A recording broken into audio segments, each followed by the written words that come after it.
పెడతాండ్రు.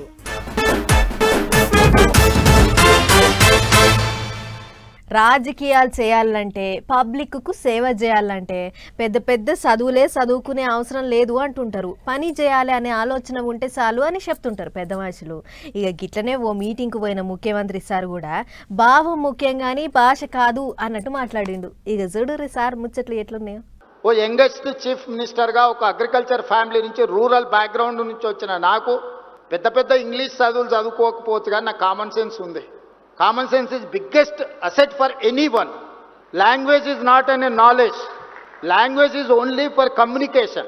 అమెరికాలో బిచ్చమెత్తుకునేటోని కూడా ఇంగ్లీష్ వస్తుంది, వాని ఊర్లో మాట్లాడుకునేదే ఇంగ్లీష్, బాత్రూమ్ కడిగేటోని కూడా ఇంగ్లీష్ వస్తుంది. పట్నంలో క్రెడాయి ప్రాపర్టీ షో అని ఓ మీటింగ్ పెడితే ఆ మీటింగ్ పోయిండు సీఎం రేవంత్ సారు. భాషది ఏమున్నది, పని చేసే ఆలోచన ఉన్నది, చక్కదిద్దే నేర్పున్నది, చాలవా అన్నట్టు మాట్లాడిండు. రాండ్రి పెట్టుబడులు పెట్టుండ్రి, సర్కారు అన్ని తీర్ల సాధిస్తుంది అన్నట్టు పిలిచిండు సారు. అంతేకాదు హైదరాబాదును అన్ని తీర్ల ఎలుగుల చేస్తున్నట్టు చెప్పుకొచ్చిండు.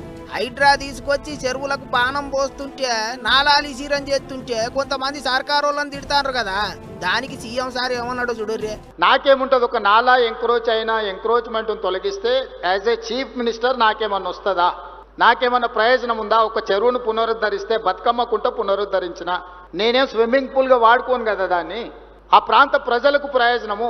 ఇంకో ముచ్చటేంటిదంటే తాపకోసారి ఢిల్లీకి పోతాడు ముఖ్యమంత్రి, ఢిల్లీలో ఏమున్నది అన్నట్టు కూడా ఏగస్ పార్టీ వాళ్ళు అంటుంటారు కదా, దానికి కూడా సమాధానం చెప్పిండు. అంటే ఢిల్లీలో మాకు పెద్ద బంగ్లా ఇచ్చిండ్రు ముఖ్యమంత్రికి. ఢిల్లీలో బంగ్లా ఎందుకు ఇచ్చిండ్రు? ఢిల్లీలో వచ్చి 4 రోజులు ఉండి, నెలకు 4 రోజులు ఢిల్లీలో ఉండి అన్ని శాఖల అనుమతులు తీసుకొని పోవడానికి ఢిల్లీలో ముఖ్యమంత్రి గారికి బంగ్లా ఇచ్చిండ్రు. దాన్ని ఫామ్ హౌస్ లాగా వాడుకొని దావతులు చేసుకోనికి ఇయ్యలే. మొత్తం పెద్ద మనుషులంతా ఢిల్లీలోనే ఉండే, మరి ఇక పర్మిషన్ల కొరకు ఢిల్లీకి పోకపోతే ఎక్కడికి పోవాలి చెప్పుండ్రి అన్నట్టు అడిగిండు సీఎం సారు. పట్నంలో పెట్టుబడులు పెట్టేటోళ్ళు ఎటువంటి ప్లానింగ్లు వేసుకొని వచ్చినా సరే సర్కారు వాళ్ళు అన్ని తీర్ల ఆలోచనలు చేసి పర్మిషన్లు ఇస్తారని చెప్పిండు. పబ్లిక్ కు పనికొచ్చే పని ఏదైనా సరే సర్కారు వాళ్ళు ముంగడికి తీసుకుపోతారు అన్నట్టు మాట్లాడిండు. మరి ఇక చూడాలి ఎంతమంది ప్లానింగ్లు పట్టుకొని సర్కారు వద్దకు పోతారో.